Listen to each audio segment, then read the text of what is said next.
Real estate is a very hot investment topic and an incredible tool to help you achieve FIRE, which also stands for Financial Independence, Retire Early. 99% of all millionaires become so through owning real estate.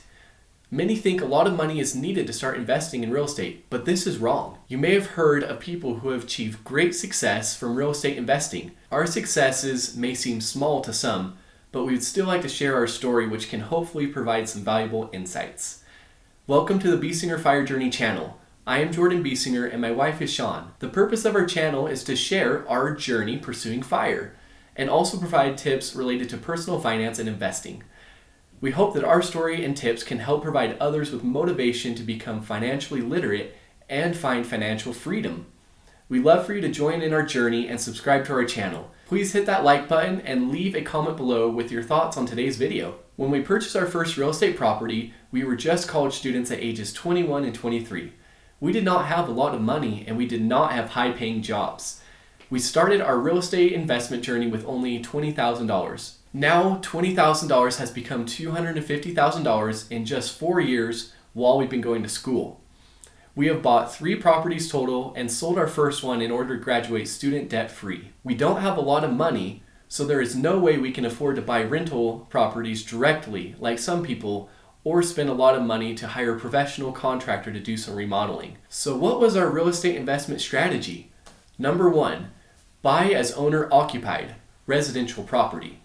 Number 2, do some easy remodeling while living there. Number 3, save up a down payment for the next property. Number 4, buy the next house and rent out the previous one. Now I'd like to dive into our own investing experiences. I hope our stories can provide you with knowledge and inspiration for your own investing journey. So our first real estate property was a townhome.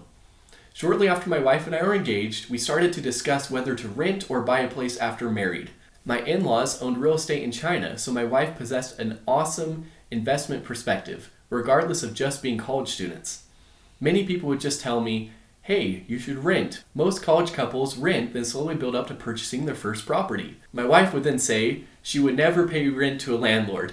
Also, the first property we purchased would not be our forever home. So we decided to buy a place to rent out in the future. We found a location that was awesome, in close proximity to 2 colleges. The townhome we found was $100,000. It was an older, yet cute townhome built in 1970 with 2 bedrooms and 1.5 baths. The previous owner had some nice remodeling done, such as repainting and new flooring. We were so happy when our offer was accepted.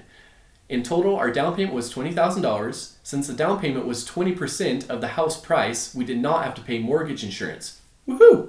Our monthly mortgage payment was around $850 with HOA, taxes, etc. I still remember on closing day when the employee at the title company would say, "Wow, your monthly mortgage payment is even cheaper than couples who are renting." After living in the townhome for a little over a year, we bought our second property, a condo, and rented out the townhome. We did some simple remodeling on the townhome, such as switching old appliances to new ones, the cheapest ones we could afford, repainting, fixing some damages, and more. These enhancements and repairs were really simple. The total amount it cost us was just around $4,000. We were happy when we found a very nice newlywed couple as our first tenants. We rented the unit out to them for $1,000 a month, which gave us an extra $150 cash flow each month. We had been renting it out for around 2 years, and then in order to graduate debt-free, we sold it for around $140,000 total. The original price we bought it, as mentioned before, was $100,000. Before buying our second property, the condo, I had received a job offer as an account manager at a financial software company. At that time, I switched all of my college classes to online so my schedule could be more flexible. Upon receiving the job offer, we started to look for another property in Utah. We decided only to do a 5% down payment for the new property. The reason we didn't do more than 5% is because we did not have a lot saved up and we wanted to purchase a place as soon as possible. The housing market at the time was quite hot. We knew the sooner we could close, the sooner we could start building that equity. Being our second property, we could only apply for a conventional loan with a minimum requirement of 5% down. We also had to pay PMI, or mortgage insurance, since the down payment was not 20% of the loan's total amount. The process to find our second property took a little longer and we actually got outbid once. We eventually found a cozy 3-bedroom, 2-bath condo built in 2002. The previous owner had painting and flooring done, which made the property very attractive to a young couple like us. The location was also close to 2 colleges, our first property, and my new company. On top of that, the condo was only 3 to 5 minutes from places like Costco and Walmart. Talk about a great location. The total price of the condo was $171,000. Our down payment plus closing costs were $10,000 total. The monthly payment with HOA and mortgage insurance included was just about $1,200. When COVID-19 happened, the interest rates dropped significantly. We noticed these amazing interest rates and decided to refinance the condo. After refinancing, our monthly mortgage payment was down to around $1,000 with HOA fees. This saved us $200 a month. After living in the condo for around 2 years, we decided to rent it out for $1,300 a month. This gave us about $300 extra a month in cash flow. Similar to our first property, we did some simple remodeling before renting it out. We painted all of the old cabinets fresh white. Painting can be one of the cheapest remodeling methods and only cost us $100. The microwave broke when we lived there, so we also bought a new one which was under $200. It was a returned one from Best Buy but had no issues. Currently, we are renting out this amazing condo. We checked condos in the same community and found the value of our condo has increased by at least $100,000 since we first purchased it. We are so grateful for the equity being built in this cute condo. Now for the third real estate property, our single family home. Originally, we were not planning to buy a third property anytime soon. The plan was to wait until I graduated first with my MBA. We started looking around at different builders, just for fun. One of the builder's sales agents wrote down our contact information, and within 1 week he told us new lots were being released soon. Since the location was close to my parents' house, we decided to check it out, but still just for fun. Only 2 days later, the agent told us there would be a price increase of $5,000 for any homes being built.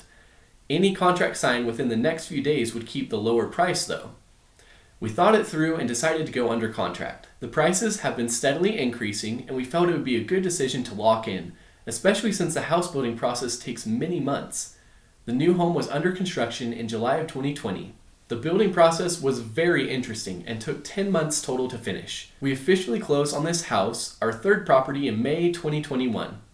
The total price of our new single-family home was just about $340,000 with upgrades included. We only selected a few upgrades and chose the cheapest home base model so we could have a very healthy cash flow.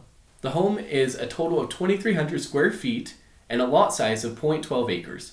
We put down a 5% down payment, which cost us $20,000 total. Our locked-in interest rate was 3%, with mortgage interest being about $35. In total, our mortgage payment each month is about $1,600. We finished our entire yard 2 months after we moved in to welcome our sweet Samoyed puppy named Tofu. We have also finished our 833 square foot basement. The cost for finishing both our yard and basement was approximately $20,000. A lot of it we did by ourselves, but some parts we hired out. We have checked the current prices for the same home model as ours in our community, especially with the basement and yard finish. Our third real estate property, our single family home, increased at least $100,000 in value. I hope you enjoyed the story of our 3 real estate properties that we bought in the time period of 4 years in college. You can see that we did not spend a lot of money to renovate or make changes to the first 2 real estate properties. There are 2 reasons for this. Number 1, I did not have a lot of handyman skills back then. Number 2, as college students, we did not have a lot of money to hire out contractors, but still, we made some nice profits. Just try your best to start saving now for a down payment. One more thing I'd like to mention is that we have also been very fortunate. The past few years have been a very good time to invest in real estate in Utah. We were able to buy a house when the prices were still relatively low, and then watch it increase in value. The value is still increasing, and having rental income as passive income is an amazing thing. We are so grateful we have been able to see our real estate investments jump from $20K to $250K in 4 years during college. Although we have not placed all of our investment eggs in real estate, it has still been a very powerful fire tool. We'd love to hear your thoughts on today's video. Feel free to drop a comment or question below. You can also see more of our financial freedom content by visiting our blog in the description below.